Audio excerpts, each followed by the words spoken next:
Bismillahirrahmanirrahim. Assalamualaikum warahmatullahi wabarakatuh. Selamat siang dan salam sejahtera bagi kita semuanya. Yang saya hormati Bapak Kepala Sekolah SMK Islamiyah dan para guru siswa daripada SMK Islamiyah Walikun. Pertama-tama tentunya marilah kita panjatkan puji syukur kehadirat Tuhan Yang Maha Esa atas taufik, hidayah maupun inayahnya, sehingga pada siang hari ini kita masih diberikan kekuatan, kesehatan, bisa bersilaturahmi dalam rangka kegiatan Pondok Ramadan. Tentunya sholawat serta salam kita limpahkan kepada Nabi Muhammad Sallallahu Alaihi Wasallam, di mana untuk sahabatnya yang sama-sama kita tunggu di kiamat nantinya. Para siswa-siswi adik SMK Islamiyah yang saya hormati, kesempatan ini saya terima kasih diberikan kesempatan untuk bersilaturahmi, apalagi untuk kegiatan di masa pandemi ini perlu untuk kita sharing kaitannya dengan dampak perkembangan masalah COVID, kemudian dikaitkan dengan kegiatan-kegiatan para siswa SMK Islamiyah semuanya. Tentunya ada batasan-batasan sehingga dalam proses belajar mengajar akhirnya dilakukan dengan kegiatan daring maupun online. Nah, ini yang kita harus sama-sama kita pahami. Yang perlu kita pahami pada situasi pandemi dalam proses belajar mengajar ini, adik-adikku sekalian, itu yang pertama kita harus yakinkan dalam kondisi yang sehat dan tidak terpapar adanya COVID.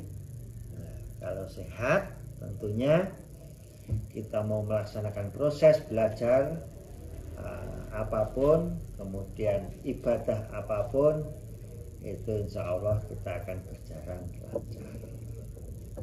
Nah, untuk bisa sehat ini tentunya adik-adik siswa sekalian, di situasi pandemi ini sudah ada acuan-acuan yang kita sama-sama harus kita ikuti. Pernah kita mendengar adanya 3M ya. Yang pertama, kita harus selalu menggunakan masker dalam kegiatan apapun. Kemudian seringnya kita mencuci tangan setelah aktivitas apapun, dan jaga jarak ketika kita bersama-sama dengan teman dan sebagainya, ketika kita komunikasi dan sebagainya. Tak lupa juga kita harus menjauhi kegiatan kerumunan massa, ini yang paling penting. Ya, termasuk adik-adik semuanya, ini yang harus sama-sama kita lakukan. Kemudian pandemi masih ada ya, banyak di negara-negara di seluruh dunia, apalagi terlebih yang sekarang lagi gelombangnya betul-betul menjalan adalah di India. Di India ini yang tadinya sudah pemerintahnya PD tidak akan ada gelombang lagi untuk masalah virus corona, ternyata setelah dia kegiatan berkerumunan, apalagi waktu itu ada tradisi kegiatan di India itu ada yang mandi di sungai Gangga, itu kan sampai ada 5 juta orang ya. Dari situ setelah 1 minggu dari kegiatan itu banyak yang terpapar, sampai semua negara menyatakan menutup kegiatan kapal terbang yang memasuki negara-negara lain, termasuk di Eropa, di Amerika, kemudian di Timur Tengah ditutup, termasuk di Indonesia. Walaupun di Indonesia kemarin juga sempat datang 150, akhirnya orangnya dites, yang positif langsung karantina, ada juga yang dikembalikan, diekstradisi ulang. Nah, tentunya dari pengalaman Indonesia dulu juga begitu banyak itu setelahnya ada kegiatan libur panjang, Natal, libur, diteruskan tahun baru. Lah itu meledak itu sampai 93%. Lah belajar dari itu, makanya saya titip kepada adik-adik para siswa SMK ini juga bisa menyampaikan kepada keluarganya, ini Ramadan ini untuk menghadapi Lebaran ini juga ada pembatasan-pembatasan orang yang mau mudik. Dilarang. Itu sesuai dengan sudah ada surat edaran dari pemerintah. Jadi termasuk kegiatan-kegiatan ya, berkerumun, kemudian adanya orang punya hajat, kemudian buka bersama. Ketika kita puasa, buka bersama dan sebagainya, itu juga dibatasi. Bukan berarti dilarang, dibatasi. Umpama kapasitas dari ruang makan itu 100, itu paling tidak harus 50%-nya. Nah ini mari kita awasi sama-sama, ingatkan sama-sama. Ya, terlebih kepada adik-adik yang punya keluarga. Mungkin adik-adik untuk umurnya masih rentan muda sehingga masih merasa kuat, masih merasa power. Tapi jangan lupa para siswa ini juga mempunyai keluarga yang juga sudah tua, bapak, ibu, kemudian mbah, nenek dan sebagainya, yang juga sudah rentan tua, yang kondisinya lain dengan adik-adik sekalian, yang sensitif sekali ketika ada virus itu masuk. Dia kena, apalagi ada penyerta yang dia mempunyai penyakit pernapasan atau penyakit gula dan sebagainya, itu malah membahayakan. Untuk adik-adik bisa sembuh, tapi untuk orang tua kan kasihan, itu gak bagian dari keluargamu. Nah itu adik-adik yang perlu kita pahami.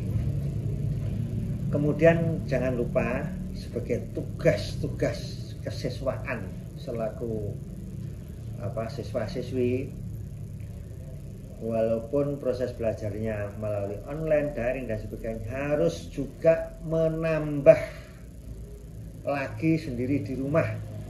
Jadi kegiatan-kegiatan yang positif di rumah harus ditambah. Ya, mungkin juga bisa dibikinkan jadwal, mulai dari makan sahur di bulan Ramadan ini, kemudian sholat wajibnya, kemudian diteruskan dengan taraweh, tadarus, amalan-amalan yang positif sesuai dengan perintah di dalam Al-Quran, di dalam hadis Nabi, ya silahkan untuk dilakukan. Nah, itu dibikin jadwal biar tidak lupa dan sebagainya.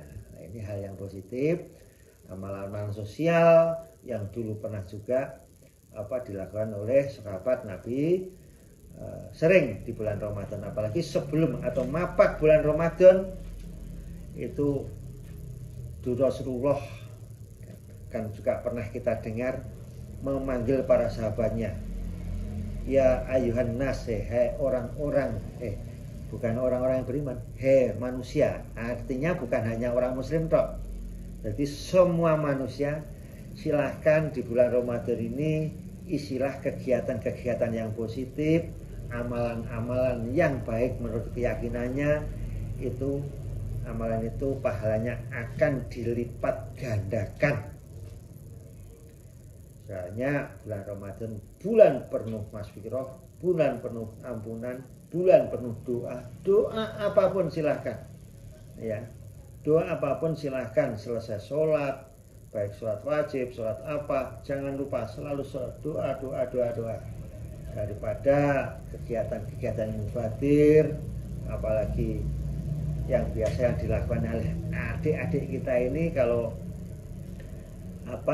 menunggu buka puasa itu melakukan kegiatan-kegiatan keluar dan sebagainya, yang kiranya itu mubadir, hura-hura, kurangi saja.